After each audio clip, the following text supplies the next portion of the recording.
Hi friends, எல்லாரும் எப்படி இருக்கீங்க? நிறைய தீபாவளி ரெசிபீஸ் நம்ம சேனல்ல பார்த்துட்டு இருக்கோம். ஸோ இன்னைக்கு காலையில இருந்து பார்த்தீங்கன்னா நானும் நிறைய தீபாவளி ரெசிபீஸ் தான் செஞ்சுட்டு இருக்கேன். அதில் ஒன்று வந்து போன வீடியோ பார்த்துருப்பீங்க நீங்கள். கீ மைசூர் பாக் எப்படி சாஃப்டாக கடையில் நம்ம வாங்குற மாதிரி செய்யுது அப்படின்னு சொல்லிட்டு நான் வீடியோ போஸ்ட் பண்ணேன். இப்போ தான் அந்த ரெசிபி செஞ்சு முடித்தேன் நான். ஸோ இப்போ அடுத்ததாக இன்னொரு தீபாவளி ரெசிபி நம்ம பார்க்க போகிறோம். இது வந்து பார்த்தீங்கன்னா இது பிடிக்காத ஆளே இருக்க மாட்டோம். அந்தளவுக்கு எல்லாருக்குமே ஃபேவரட்டான ஒரு விஷயம். தீபாவளி அப்படின்னாலே கண்டிப்பாக எல்லார் வீட்லேயும் ஏதாவது ஒரு வகையான முறுக்கு இருக்கும். ஸோ நம்ம சேனல்லையுமே முறுக்கை பொறுத்த வரைக்கும் 4-5 வெரைட்டி நான் ஆல்ரெடி போஸ்ட் பண்ணியிருக்கேன். நம்ம சேனலில் வந்து பட்டர் முறுக்கு இருக்குது, அதாவது தூள் முறுக்கு மாதிரி பண்ணுற முறுக்கு இருக்குது. அப்புறம் வந்து முள்ளு முறுக்குன்னு சொல்லுவோம், ஸோ அந்த ரெசிபியும் இருக்குது. அப்புறமா இப்போ ரீசெண்டாக நான் லாஸ்ட் வீக் வந்து தேன்குழல் முறுக்கு அதுவும் போஸ்ட் பண்ணேன். அப்புறம் வந்து பார்த்திங்கன்னா ரிப்பன் பக்கோடா இருக்குது. இந்த மாதிரி நிறையா கார வகைகள் இருக்குது. இன்றைக்கி நம்ம பார்க்க போகிற முறுக்கு வந்து ஒரு ட்ரெடிஷ்னலான முறுக்கு. இந்த முறுக்கு பொறுத்த வரைக்கும் இதுலேயே நம்ம வந்து உளுந்தெல்லாம் சேர்த்து தான் பண்ண போகிறோம். ஆனால் இது வந்து கண்டிப்பாக நீங்கள் ரைஸ் மில் இருக்கிறவங்க மட்டும்தான் பண்ண முடியுங்க. ரைஸ் மில் இல்லாத ஊரில் இருக்கீங்க அப்படின்னா இந்த முறுக்கு பண்ணுறது கஷ்டம், சாரி. இந்த முறுக்கை பொறுத்த வரைக்கும் நீங்கள் மாவெல்லாம் அரிசியெல்லாம் ரெடி பண்ணி நீங்கள் ரைஸ் மில்லில் கொடுத்து அரைச்சி வாங்கிட்டு வந்துடலாம். ரொம்ப சிம்பிளாக முடிஞ்சிடும் வேலை. ஸோ இதில் வந்து மெஷர்மெண்ட்ஸ் மட்டும்தான் ரொம்ப முக்கியம். ஸோ நான் கொஞ்சம் டிஃப்ரெண்ட்டாக பண்ணுவேன். அந்த முறுக்கு வந்து ரொம்ப பொறுன்னு உங்களுக்கு நல்ல கிறிஸ்பியாக வரும். ஸோ அதுக்கான மெஷர்மெண்ட் என்ன அப்படின்றத கிளியராக இப்போ நம்ம பார்த்துடலாம்.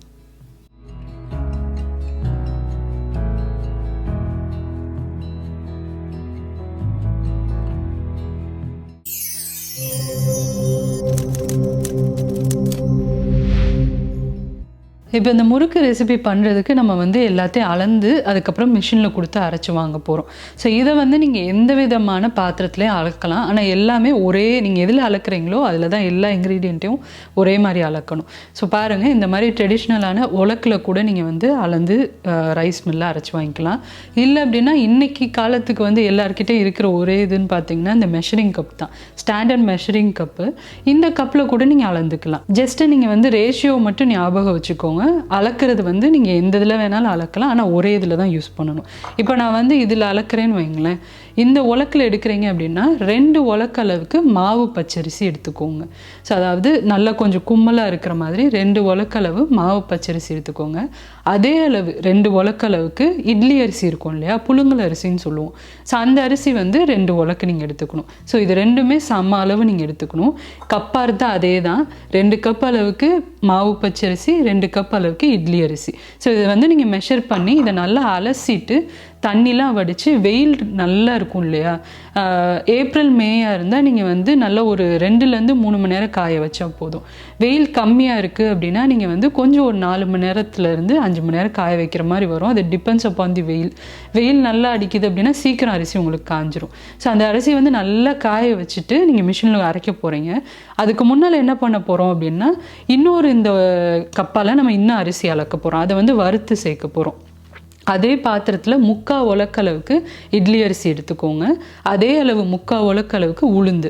இது ரெண்டையும் நம்ம என்ன செய்ய போகிறோம், தனித்தனியாக ஒரு வடைச்சட்டியில் சேர்த்து லேசாக நல்லா பொரிஞ்சு வர அளவுக்கு வறுத்துட்டு அதையும் வந்து அந்த அரிசியோடு ஒன்றா கொட்டி இந்த 4 பொருளையும் மிஷினில் அரைக்க போகிறோம். இந்த மெஷர்மெண்ட் வந்து உங்களுக்கு கொஞ்சம் கன்ஃபியூஸ் ஆகுது அப்படின்னா டிஸ்கிரிப்ஷன் பாக்ஸில் செக் பண்ணி பாருங்கள், நான் வந்து டீட்டெயிலாக கொடுத்துருக்கேன். இப்போ நான் வந்து இந்த மாவை ஊர்லேருந்து தான் அரைச்சி எடுத்துகிட்டு வந்தேன். இந்த மாதிரி நீங்கள் வெயிலில் நல்லா காய வச்சுட்டீங்க அப்படின்னா இது வந்து 1 வருஷம் வரைக்கும் கூட இந்த மாவு கெட்டு போகாது. நீங்கள் நல்லா தண்ணி படாமல் நீங்கள் பார்த்துக்கிட்டீங்க அப்படின்னா அப்படியே நல்லாயிருக்கும். உங்களுக்கு வேணுங்கிறப்ப நீங்கள் எடுத்து முறுக்கு சுட்டுக்கலாம். ஸோ இதுதான் இந்த மாதிரி ரெடி பண்ண மாவு எங்கிட்ட இப்போ ரெடியாக இருக்குது.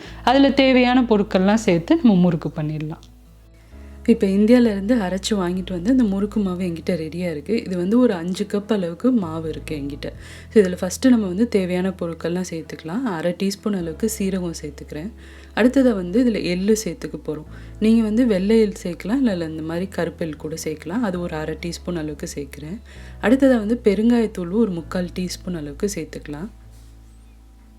அடுத்ததை பார்த்திங்கன்னா தேவையான அளவு ஒரு 2 டீஸ்பூன் அளவுக்கு நான் உப்பு சேர்க்குறேன். இப்போ அடுத்ததாக நான் வந்து பட்டரை நல்லா இந்த மாதிரி உருக்கி எடுத்து வச்சுருக்கேன். அது வந்து ஒரு 5 டேபிள் ஸ்பூன் பக்கம் நான் எடுத்திருக்கேன். ஸோ அதை வந்து இதில் சேர்த்துடலாம். இப்போ சேர்த்துட்டு ஃபஸ்ட்டு நம்ம சேர்த்துருக்க இன்க்ரீடியன்ட்ஸ் எல்லாத்தையும் நல்லா கலந்துட போகிறோம். அந்த சேர்த்துருக்க பட்டர் வந்து ஃபுல்லாக அந்த மாவோட கலக்கணும். அப்போ தான் உங்களுக்கு முறுக்கு வந்து நல்ல கிறிஸ்பியாக இருக்கும். ஸோ இதெல்லாம் நல்லா கலந்ததுக்கப்புறமா தான் நீங்கள் தண்ணி சேர்த்து சாஃப்டான மாவை அதை நல்லா பிசைஞ்சு எடுத்துக்கணும். எடுத்தோடனே நிறையா தண்ணி சேர்த்துற வேண்டாம், கொஞ்சம் கொஞ்சமாக சேர்த்து நல்லா கொஞ்சம் சாஃப்டாக இருக்கிற மாதிரி நம்ம வந்து பிசைஞ்சு வச்சுக்கிட்டோம் அப்படின்னா உலக்குலேருந்து உங்களுக்கு புளியறதுக்கு ஈஸியாக இருக்கும் முறுக்கு.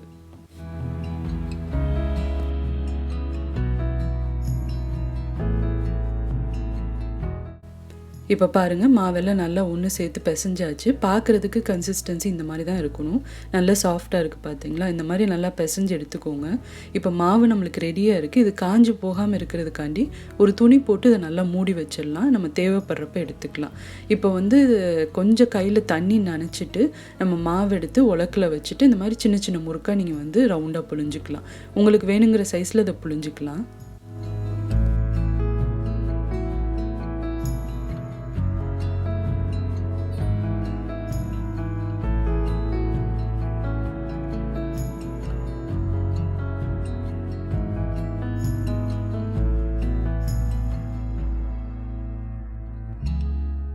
இப்போ புழிஞ்சு எடுத்து வச்சுருக்க முறுக்கு எல்லாத்தையுமே நல்லா காஞ்ச எண்ணெயில் இந்த மாதிரி ஒன்று ஒன்றா சேர்த்து நல்லா பொரிச்சிக்கலாம்.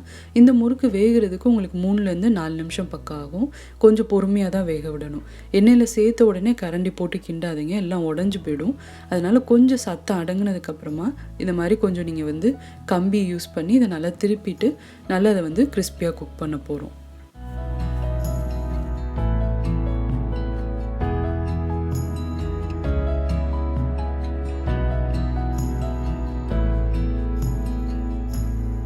இப்போ பாருங்கள், சத்தெல்லாம் நல்லா அடங்கிருச்சு. இந்த மாதிரி உங்களுக்கு கன்சிஸ்டன்சி வந்ததுக்கப்புறமா இதை வந்து எண்ணெயிலேருந்து எடுத்துடலாம்.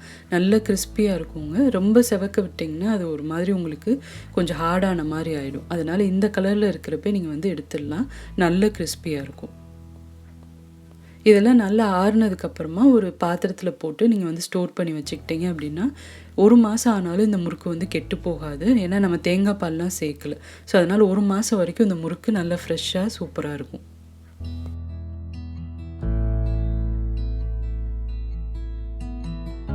பாருங்கள், நல்ல கிறிஸ்பியான முறுக்கு நம்மளுக்கு தயாராகிடுச்சு. ரொம்ப ரொம்ப டேஸ்ட்டாக இருக்குங்க இந்த முறுக்குமே. நான் உங்களுக்கு வந்து உடச்சி காட்டுறேன். இதுவும் பாருங்கள் எவ்வளோ கிறிஸ்பியாக இருக்குது அப்படின்னு. உடச்சி பார்க்கலாம் நம்ம இப்போது.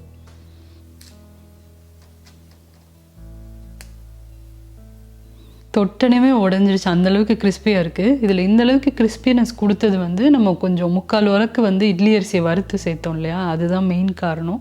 அது போக நம்ம சேர்த்த பட்டர் இதெல்லாம் தான். ஸோ ரொம்ப ரொம்ப கிறிஸ்பியாக இருக்குது. சாப்பிட்டு பார்க்கலாம். எவ்வளோ கிறிஸ்பியாக இருக்குது பாருங்கள். இந்த முறுக்குமே வாயில் போட்டனே கரைஞ்சிருச்சு. இதுதான் நம்மளோட ட்ரெடிஷ்னல் முறுக்கு. இது வந்து ஒரு சிலர் உளுந்து முறுக்குன்னு சொல்லுவாங்க. ஸோ கண்டிப்பாக நீங்களும் இந்த ரெசிபியை ட்ரை பண்ணி பாருங்கள். மிஷின் இருந்தது அப்படின்னா இது வந்து ரொம்ப வேலை ஜாஸ்தி கிடையாது. நீங்கள் கொடுத்து அரைச்சி வாங்கிட்டு வந்து டக்குன்னு மாவை பிசைஞ்சு நீங்கள் புழிஞ்சிடலாம். ஸோ கண்டிப்பாக இந்த தீபாவளிக்கு ட்ரை பண்ணி பார்த்துட்டு உங்களுக்கு எப்படி வந்துச்சுன்ற ஃபீட்பேக் அண்ட் கமெண்ட்ஸை மறக்காமல் எங்க கூட ஷேர் பண்ணிக்கோங்க. இந்த ரெசிபி பிடிச்சிருந்தது அப்படின்னா இந்த வீடியோக்கு ஒரு லைக் கொடுங்க. சேனலுக்கு இன்னும் சப்ஸ்கிரைப் பண்ணாதவங்க மறக்காமல் சுஜீஸ் கிச்சனுக்கு சப்ஸ்கிரைப் பண்ணுங்கள். சுஜீஸ் கிச்சன் எளிய பாரம்பரிய சமையல் தொகுப்பு.